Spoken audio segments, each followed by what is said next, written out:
하나님 말씀 고린도전서 15장 20절 한 절 우리 같이 읽으시겠습니다.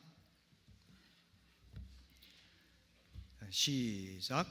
그러나 이제 그리스도께서 죽은 자 가운데서 다시 살아나사 잠자는 자들의 첫 열매가 되셨도다. 아멘. 아멘. 고린도전서 15장은 부활장이라고 하는 별명을 가지고 있습니다.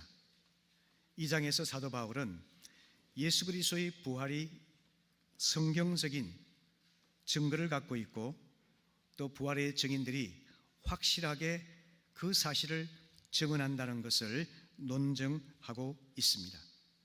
그리고 그 이야기의 결론으로서 예수님께서 부활의 첫 열매가 되신다, 이런 말씀을 전하고 있습니다. 본문 앞서 15장 3절 4절을 보시게 되면요, 성경대로 그리스도께서 우리 죄를 위하여 죽으시고 장사 지낸 바 되었다가 성경대로 사흘 만에 다시 살아나사라고 기록하고 있습니다.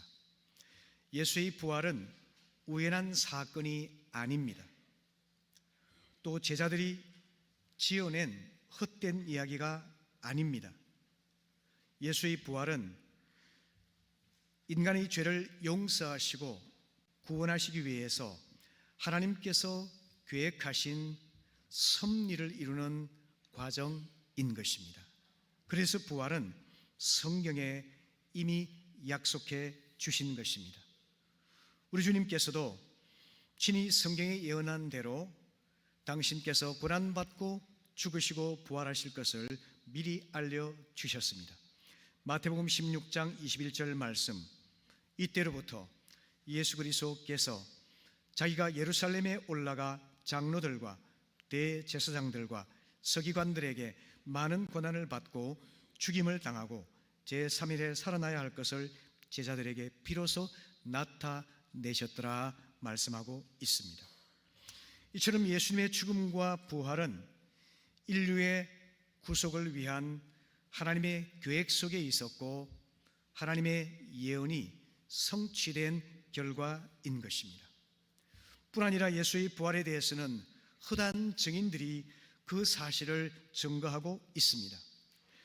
6절과 7절 말씀을 보시게 되면은 게바에게 보이시고 후에 12 제자에게와 그 후에 500여 형제에게 일시에 보이셨나니 그 중에 지금까지 대다수는 살아있고 어떤 사람은 잠들었으며 그 후에 야고보에게 보이셨으며 그 후에 모든 사도에게와 맨 나중에 만삭되지 못하여 난 자 같은 내게도 보이셨느니라 말씀하고 있습니다.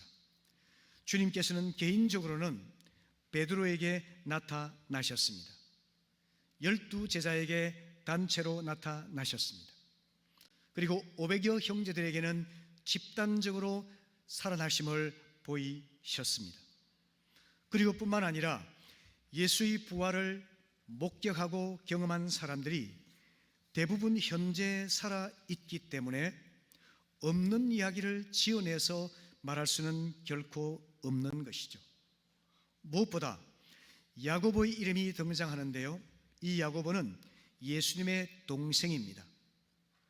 하지만 그는 부활을 경험하기 전까지는 비신자였습니다. 그가 예수의 부활을 직접 경험하고 나서는 완전히 삶이 변화되어서 초대교회의 지도자로 헌신하게 된 것이죠. 마지막으로 교회의 박해자였던 바울은 그의 친히 나타나신 부활 예수를 만남으로 인해서 회심하게 되었죠. 그래서 그는 자신의 전 생애를 걸고 부활 복음을 전하는 정인의 삶을 살게 되었던 것이죠. 이처럼 이 본문에서는 다양한 부활의 증인들이 존재하고 있기 때문에 예수의 부활은 부인할 수 없는 역사적 사실임을 말씀하고 있습니다. 초대교회도 바로 이 부활의 메시지를 전하는 것이 그들의 사명이었습니다. 사도행전 3장 15절에서 그들이 생명의 근원 되시는 그분을 죽였습니다. 그러나 하나님께서는 그분을 죽은 자들 가운데서 살리셨고 우리는 이 일의 증인입니다 라고 베드로는 설교합니다. 베드로는 예수의 십자가 처형을 너무나 잘 알고 있는 군중들을 향해서 예수의 부활을 담대히 증언하고 있는 것이죠. 그가 친히 목격하였고 경험했던 부활 예수가 아니었다 한다면 어떻게 이렇게 담대하게 전할 수가 있었을까요? 수많은 군중들이 그의 말에 대해서 조금도 반박하지 못하고 오히려 그의 설교를 경청하고 회개하며 믿었습니다. 그 결과로 하루에만 3,000명이나 되는 사람들이 주님께 돌아오는 기적의 역사가 있었습니다. 초대교회는 언제나 예수의 부활을 증거했습니다.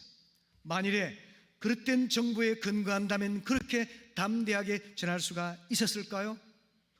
이야기를 지어냈거나 환상에 사로잡혔다면 목숨 걸고 부활을 증언할 수가 있을까요? 도저히 불가능한 일이죠. 친히 눈으로 보고 친히 손으로 만져보고 친히 목격하고 경험한 바이기 때문에 그들은 전 생애를 걸고 예수 그리스도의 부활을 증언하였던 것입니다. 바로 예수님께서 부활의 첫 열매가 되신다고 오늘 본문은 말씀하고 있는데요, 이 예수 부활이 첫 열매가 된다는 것이 우리와 무슨 관계가 있을까요? 본문 20절에서 그리스도께서 죽은 자 가운데서 다시 살아 잠자는 자들의 첫 열매가 되셨다라고 말씀하는 것은 바로 주님께서 죽음의 저주를 이겨내신 첫 열매인 것을 증거하고 있습니다. 죽음은 모든 살아있는 생명체가 피할 수 없는 보편적인 사건이죠. 자연의 법칙입니다. 아담과 하와의 범죄 이후에 하나님께서 내리신 심판의 일부분이죠. 우리는 죽음이 영원한 이별이라고 생각하고 슬피 울지 않습니까? 어리석은 세상 사람들은 그렇게 합니다. 욥기 14장 14절에서 장정이라도 죽으면 어찌 다시 살리까 이렇게 탄식하는 것처럼 아무리 젊고 건강하고 강한 사람이라도 죽음을 피할 수가 없으며 죽고 나면 다시 살아날 수가 없음을 슬퍼하고 있는 것이죠. 이것은 단지 욥의 탄생만이 아니라 우리 모든 사람들의 슬픔이며 좌절이기도 하지 않겠습니까? 사람이 죽으면 어찌 다시 살 수가 있겠습니까? 바로 이런 좌절과 절망 때문에 세상 사람들은 영혼 불멸을 믿기도 하죠. 과거 역사 속에서 이집트의 피라미드에서 발견된 미라들은 영혼 불멸을 향한 그들의 소망을 담고 있죠. 우리나라에서도 샤머니즘 신앙에 기반해서 한 사람이 죽으면 비록 영혼은 몸을 떠나지만 살아가는 사람들 주변을 떠돌고 있다고 생각하고 있죠. 그것이 바로 귀신의 존재 아니겠습니까? 하지만 예수님의 부활은 그런 것과는 차원이 다릅니다. 예수의 부활은 영혼 불멸의 사건이 아닙니다. 그리고 죽었다가 잠시 소생하는 회생의 사건도 아닙니다. 예수의 부활은 죽었던 몸이 완전히 새로운 몸으로 살아나는 것입니다. 신령한 몸으로 다시 살아나는 이것이 바로 예수 그리스도의 부활인 것입니다. 이 부활을 통해서 사망 권세를 이기시고 우리 모든 사람들이 함께 참여할 수 있는 부활의 첫 열매가 되어 주신 것입니다. 두 번째로 이 예수의 부활은 모든 믿는 자에게 효력이 있기 때문에 그분이 부활의 첫 열매가 되셨죠. 고전 15장 22절 23절 말씀 우리 같이 한번 읽어보실까요? 시작.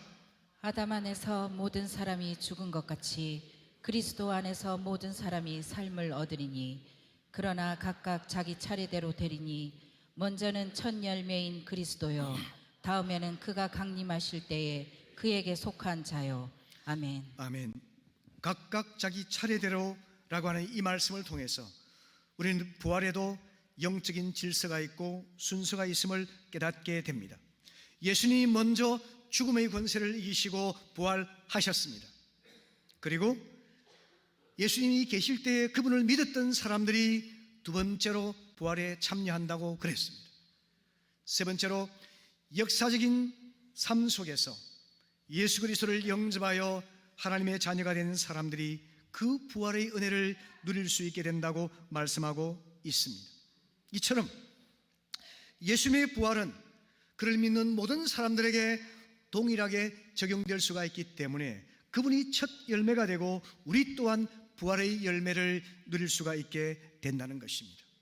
이에 대해서 데살로니가 전서 4장 14절에서 17절 이하의 말씀에서는 긴 본문이지만 여러분 읽으시기를 바랍니다. 제가 설명을 해드리겠습니다. 이것은 우리 주님께서 다시 오실 재림의 날을 선포하고 있는 영광스러운 말씀입니다. 주님이 반드시 다시 오실 것입니다. 그때에 이 땅에서 주님을 섬기다가 주님 품에 안긴 자들이 주의 재림의 나팔 소리를 듣고 먼저 일어날 것을 말씀하고 있습니다. 성도의 부활이죠. 그리고 주님 오실 때까지 살아서 주님을 섬기는 성도들이 공중에 들림받아서 주님을 중심에 모시고 함께 천국잔치에 참여할 것을 말씀해주고 있지 않습니까? 이것이 성도의 신령한 부활입니다. 예수님이 첫 열매가 되시고 그를 믿는 모든 백성들이 나라와 지역과 성별과 인종과 문화와 시간을 초월해서 모든 사람들이 그리스도의 부활에 함께 동참할 수 있는 은혜를 누리게 된 것입니다. 여러분 이것을 꼭 기억하시고 믿으시기를 바랍니다. 주님께서 모든 죽은 자들보다 먼저 살아나셨습니다. 그분이 첫 열매가 되셨습니다. 모든 믿는 자들로 함께 그 부활에 참여해서 주님을 중심에 모시고 앞서 주님을 섬기다가 돌아가신 성도님들, 먼저 주님을 섬기셨던 역사적인 신앙인들, 그리고 현재 살아남아서 주님을 섬기는 모든 성도들이 한데 모여서 부활의 신령한 몸을 덧입어서 주를 찬양하며 교제하게 될 것입니다. 이런 의미에서 주님은 부활의 첫 열매가 되십니다. 마지막으로 잡죠? 부활은 인류 최대의 원수인 사망 권세를 이기신 결정적인 사건이 되는 것입니다. 믿으십니까? 아멘. 고전 15장 25절부터 26절의 말씀, 그가 모든 원수를 그 발 아래에 둘 때까지 반드시 왕노릇 하시리니 맨 나중에 멸망받을 원수는 사망이니라, 이렇게 말씀하셨습니다. 오늘 이 부활절, 예수의 부활을 기념하고 예배하면서 여러분은 무엇을 생각하고 계십니까? 그저 기념하고 끝나버린다면 너무나 안타까운 일이 아니겠습니까? 내가 언젠가 육체의 죽음을 통과한다 할지라도 부활의 주님과 함께 신령한 몸으로 부활할 것을 분명히 확신하십니까? 우리는 그와 같이 해서 사망 권세를 함께 이길 수가 있는 것입니다. 신앙생활은 예수 그리스도와 연합하는 삶입니다. 예수의 죽음에 내 죽음이 들어있습니다. 예수의 부활이 곧 나의 부활이 되어야만 합니다. 예수님의 부활 사건 속에서 나의 부활을 볼 수 있는 영적인 눈이 열릴 수 있기를 축복합니다.